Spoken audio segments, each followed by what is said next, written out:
गौरव, क्यों चर्चा से भाग रही है सरकार सदन में?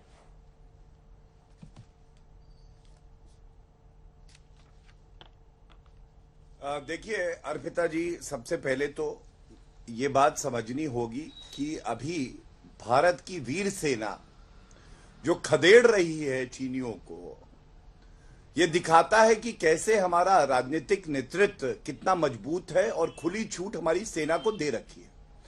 हमारी सेना पूरे विश्व में सबसे वीर है। और अर्पिता जी, आप भी ये मानेंगी कि ये एक ऑनगोइंग सिचुएशन है।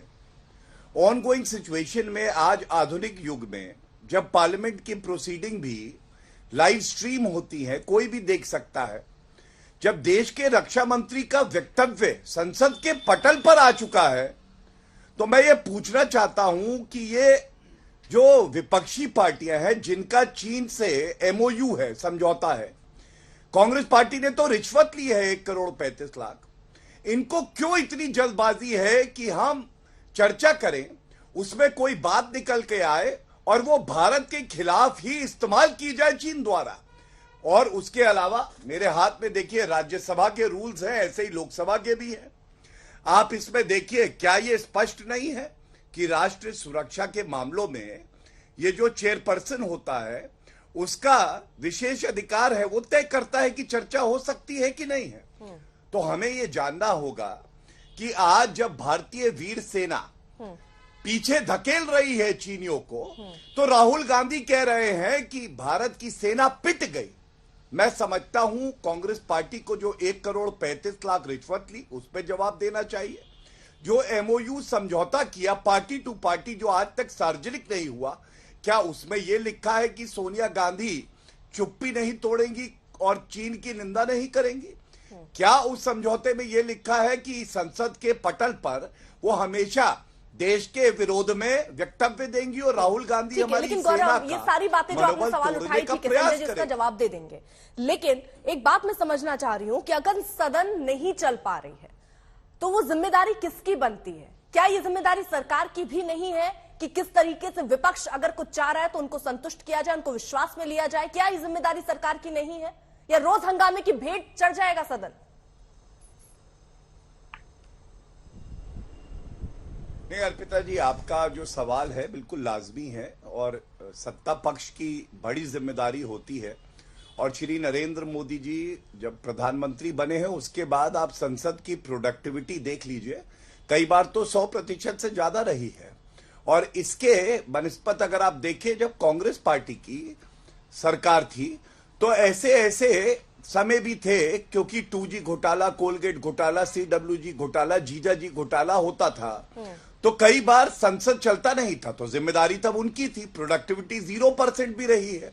मैं केवल एक बात कहूंगा, चर्चा आप हर विषय पे कर सकते हैं, लेकिन राष्ट्र सुरक्षा के जब मामले आते हैं तो जो एक बचकाना रवैया कांग्रेस पार्टी का रहता है, विपक्ष का रहता है, उसको देश की जनता देख रही है और इनको कभी माफ नहीं। कांग्रेस की कमी हो सकती है, वो बार बार हंगामा कर रहे हैं, वो डाल रहे हैं आपको सिचुएशन में कि सरकार ना चल पाए, वहां पर बिल ना पास रख पाए, पटल पे कार्रवाई ना हो पाए।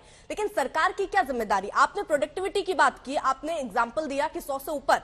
मैं बता दूं आपको, लोकसभा में 123 और राज्यसभा में अगर आप 90 का जिक्र करते हैं तो मानसून सत्र का भी आपको जिक्र कर देना चाहिए, जब लोकसभा में 47% केवल और राज्यसभा में 42%। उसके अलावा सर अगर मानसून सत्र के काम के घंटे को देखें तो राज्यसभा में करीब 38 घंटे मात्र। तो सर ये भी ख्याल में रखना पड़ेगा ना, अगर अच्छी चीजों को आप स्वीकार कर रहे हैं तो जो जब सदन नहीं चल पाया उसकी नाकामी भी स्वीकार करेंगे ना? अर्पिता जी, करीब 25 सत्र हुए हैं और 25 सत्र में आप औसतन देख लीजिएगा, जैसा मैंने आपको बताया, संसद की प्रोडक्टिविटी बढ़ी, 100% से ज्यादा भी प्रोडक्टिविटी रही। लेकिन क्या विपक्ष का काम जो चेयर है, जो अध्यक्ष है, उस पर फाइल फेंकना है? क्या लेडी मार्शल्स को धक्का मुक्की करना है, जो हमने पहले देखा है? निलंबित हो जाते हैं। और राष्ट्रीय सुरक्षा की मैं बात कर रहा हूं, एक बार पूछ के तो देखिए, क्या राहुल गांधी ने अभी तक माफी मांगी है कि हमारे देश की वीर सेना पिटी है? इस बयान पे नहीं बताएंगे। और मैंने जो सवाल उठाए, आप बताइए, क्यों नहीं आप चर्चा जो है, जब रक्षा मंत्री के वक्तव्य के बाद और जो बिंदु हैं, जो और बिल पेंडिंग है, उस पे होने देते? ये सवाल तो आपको उनसे पूछना चाहिए। ठीक है, संजय निरुपम वो कह रहे हैं कि लोग जो संवेदनशील मुद्दे हैं उनको आप राजनीतिक मुद्दों में तब्दील किए दे रहे हैं। राष्ट्रीय मुद्दा है जिस पर दोनों सदनों में राजनाथ सिंह ने जवाब दे दिया, लेकिन बावजूद इसके सदन आप चलने नहीं दे रहे हैं। 3 बातें मुझे कहनी है अर्पिता जी। सबसे पहली बात तो यह है कि क्या भारत और चीन के विवाद पर इससे पहले कभी पार्लियामेंट में चर्चा नहीं हुई? मुझे पता है कि यह राष्ट्रीय सुरक्षा का विषय, संवेदनशील विषय है। क्या भारतीय जनता पार्टी ने कभी चर्चा की मांग नहीं? क्या भारत और पाकिस्तान के झगड़े पर क्या कभी हिंदुस्तान के पार्लियामेंट में चर्चा नहीं हुई?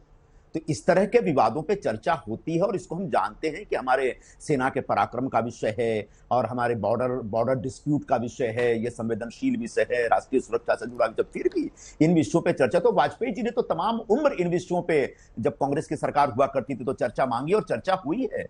जब अभी जब मोदी जी के आने से पहले, जब 10 वर्षों तक यूपीए की सरकार थी, तब भी इन सारे विषयों के ऊपर तमाम चर्चा हुई है। दूसरी बात इन्हें क्या कही कि चर्चा की मांग करना विपक्ष की बचकाना हरकत है, और जिस तरीके से हाउस एडजर्न करा दे रहे हैं या हाउस नहीं चल पा रहा, यह विपक्ष का दोष है। तो इससे पहले जो पूरा का पूरा सत्र खा जाती थी बीजेपी जब यह अपोजिशन में थी, तो क्या बीजेपी बचकानी थी? क्या बीजेपी की हरकतें बचकानी थी? यह सरासर आपत्तिजनक बयान है बीजेपी के प्रवक्ता का। पार्लियामेंट एक ऐसा प्लेटफॉर्म है जहां पर किसी भी विषय पे चर्चा होनी चाहिए, और वहां पर उपस्थित संसद सदस्य इतने जिम्मेदार हैं, इतने मैच्योर्ड हैं कि किन विषयों को किस तरीके से रखना और किस हद तक रखना उनको पता है। सवाल यह है, जो तीसरा बड़ा मुद्दा मेरा है, कि सरकार आखिर चर्चा से क्यों भाग रही है?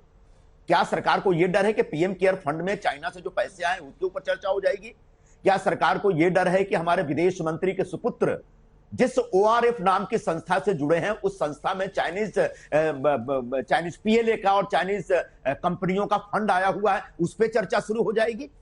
हमारे एक राजीव गांधी फाउंडेशन में पैसा आया चीन के किसी कंपनी से या किसी संस्था से या चीन की सरकार से, वो तो ये बता रहे हैं, लेकिन इनकी तमाम संस्थाओं में जो पैसे आए उसको क्यों छुपा रहे हैं? क्या इस बात का डर है क्या? हमारे यहां डोकलाम से लेकर के ये एक उधर जो लद्दाख में हुआ, एक उसके बाद फिर भी तमाम में जो हो रहा है, तमाम जो रोक रहे हो, यानी आप स्वीकार रहे हैं कि कुछ पैसे चाइना से आए हैं राजीव गांधी फाउंडेशन में। कितने आए हैं सर? वो तो सरकार के पास पूरा का पूरा डिटेल है भाई। हम तो ट्रांसपेरेंट है, जो ट्रांसपेरेंट होता है ईमानदारी नहीं होता। मैं सवाल पूछ रही हूँ, जो लोग छुपा रहे हैं उनकी ईमानदारी पे शक होना चाहिए। मुझे नहीं मालूम है, ये तो सरकार को पता है। सरकार उनके पास है, उनके पास तमाम संस्थाओं के अकाउंट्स के डिटेल हैं। वो चाहे तो बता सकते, तो बता रहे ना 1 करोड़ 35 लाख, और कितने करोड़ कितने 35 लाख पीएम केयर फंड में चाइना से आए हैं, ये तो आज तक नहीं पता, क्योंकि पीएम केयर फंड की ऑडिट ही नहीं होती है, ये छुपा के रखे हुए। तो आप छुपा के क्यों रखे हैं? चर्चा से क्यों भाग रहे हैं? डोकलाम में चाइना ने आखिरकार अपनी पोजीशन मजबूत कर ली। अरुणाचल में पता नहीं कितने लंबी सड़कें बना दी गई हैं, मिलिट्री विलेजेस बना दिए गए हैं, पुल बनाए जा रहे हैं, पता नहीं कल को ट्रेन आ जाएगी वहां पे। ये जो फिंगर्स है यहाँ पे लद्दाख में, उन कितने 2-3 फिंगर जहां पर हमारी पेट्रोलिंग होती थी, हमारी सेना की पेट्रोलिंग होती, उस पर इस समय चाइना का कब्जा है। तो ये सारी बातें देश के सामने आनी चाहिए, और इससे कोई बहुत राष्ट्रीय सुरक्षा खतरे में पड़ जाएगी या फिर सेना का मनोबल टूट जाएगा, ऐसा नहीं होता। हाँ, सरकार का जो राजनीतिक नेतृत्व है वो संकट में पड़ सकता है।